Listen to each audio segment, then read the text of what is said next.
A Revolução Francesa é um dos eventos mais impactantes da história mundial. Mas o que nem todo mundo sabe é que, nos bastidores desse turbilhão de mudanças, havia uma força discreta, porém poderosa, a maçonaria. No século XVIII, as lojas maçônicas estavam em ascensão na França. Reunindo intelectuais, filósofos e membros da elite, elas eram verdadeiros centros de debate, onde ideias como liberdade, igualdade e fraternidade eram discutidas muito antes de se tornarem o lema da Revolução. Muitos dos protagonistas da Revolução Francesa eram maçons. Danton, Mirabeau, Lafayette, e até mesmo o controverso Duque de Orleans, que apoiou a derrubada da monarquia, tinham fortes vínculos com a fraternidade. A própria Declaração dos Direitos do Homem e do Cidadão, que inspirou constituições pelo mundo, carrega o espírito iluminista que os maçons ajudaram a difundir. Mas até que ponto a maçonaria realmente influenciou os acontecimentos? Algumas teorias apontam que as lojas maçônicas foram o palco onde os revolucionários articularam suas estratégias, enquanto outras argumentam que a revolução foi um fenômeno muito maior, com múltiplas forças em jogo. O que não se pode negar é que a maçonaria serviu como um meio de conexão entre os pensadores iluministas e os agentes da transformação política.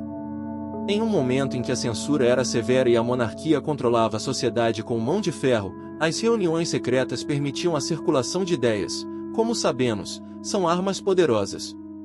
A influência da maçonaria na Revolução Francesa pode ser percebida não só nos ideais iluministas que ajudaram a moldar o movimento, mas também na atuação direta de vários de seus membros. Entre os principais maçons envolvidos na Revolução, destacam-se nomes como Honoré Gabriel Riquetti, Conde de Mirabeau, Marquês de Lafayette, Jean-Paul Marat, Georges Danton, Maximilien de Robespierre e o Duque de Orleans, Luís Felipe II, cada um com um papel distinto nesse período turbulento da história. Mirabeau foi um dos primeiros revolucionários a ganhar destaque. Ele vinha da nobreza, mas era um grande crítico do absolutismo e defensor de uma monarquia constitucional, inspirada no modelo britânico. Como maçom, frequentava círculos iluministas e tinha forte influência política. Foi um dos principais articuladores da transformação dos Estados Gerais em Assembleia Nacional, o que pavimentou o caminho para o fim da monarquia absoluta. Lafayette já havia lutado na Revolução Americana ao lado de George Washington, outro ilustre maçom. Ao retornar à França, ele trouxe consigo o ideal de liberdade e ajudou a redigir a Declaração dos Direitos do Homem e do Cidadão, um dos documentos mais importantes da Revolução Francesa.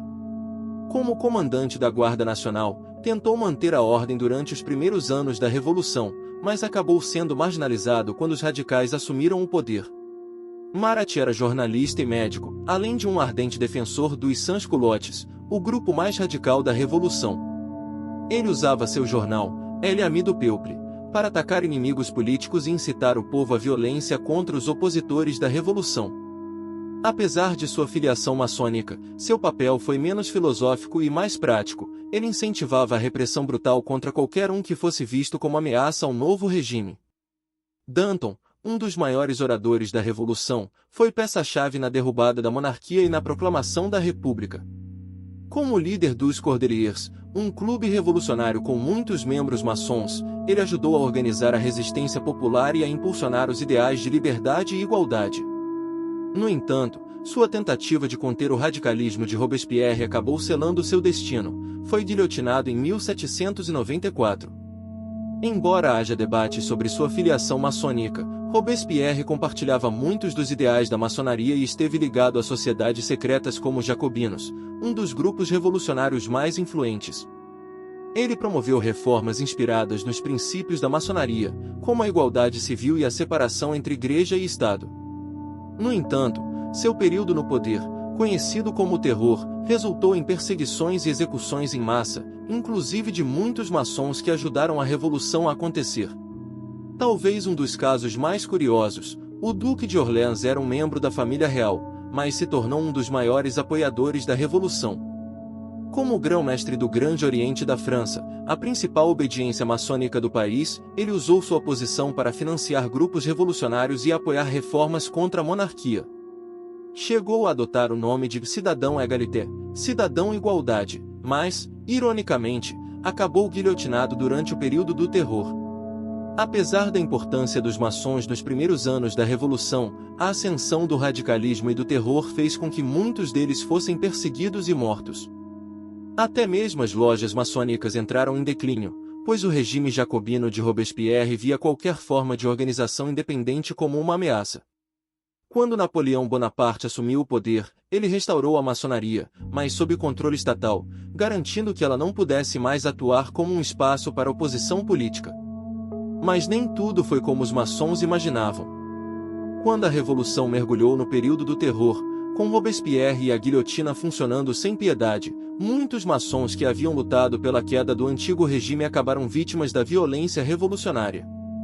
Se a Revolução Francesa teve a Igreja como um de seus alvos principais, muito disso se deve à influência de pensadores iluministas como Voltaire.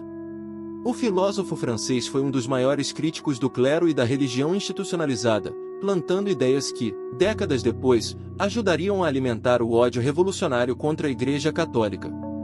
Voltaire, de 1694 a 1778, foi um dos maiores expoentes do Iluminismo, movimento intelectual que desafiou o poder absoluto dos reis e da Igreja, promovendo a razão, a liberdade de pensamento e o ceticismo religioso. Para ele, a fé cega e o fanatismo religioso eram obstáculos ao progresso humano. Suas críticas à Igreja eram ácidas e diretas. Ele denunciava a hipocrisia do clero, os abusos de poder da Inquisição e o controle que a religião exercia sobre a sociedade. Uma de suas frases mais famosas, "Esmagai a infame. Ecrasis ele infame", referia-se diretamente à Igreja Católica e ao que ele considerava sua opressão sobre o povo. Muitos cristãos acusam de ser anticristão. Voltaire não era ateu. Ele acreditava em Deus, mas rejeitava a Igreja como intermediária entre o divino e os homens. Defendia o deísmo, uma crença em um Deus criador, mas sem dogmas, rituais ou uma religião organizada. Essa visão influenciou profundamente a Revolução Francesa, que mais tarde atacaria ferozmente o poder da Igreja.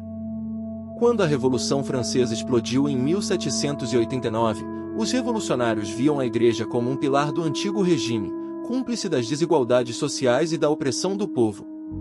O clero possuía vastas terras, isenção de impostos e influência política direta. Tudo isso mudou com a Revolução. A confisco dos bens da Igreja de 1789 a 1790. A Assembleia Nacional confiscou todas as propriedades da Igreja Católica, vendendo-as para financiar o Estado. Isso desmantelou o imenso poder econômico da instituição. A Constituição Civil do Clero de 1790. Os padres e bispos passaram a ser funcionários do Estado, obrigados a jurar lealdade ao governo revolucionário. Muitos clérigos recusaram esse juramento, sendo perseguidos, presos ou até mortos.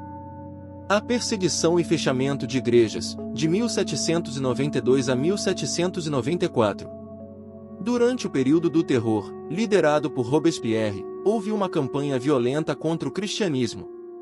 Igrejas foram saqueadas, padres foram massacrados e a religião foi praticamente abolida.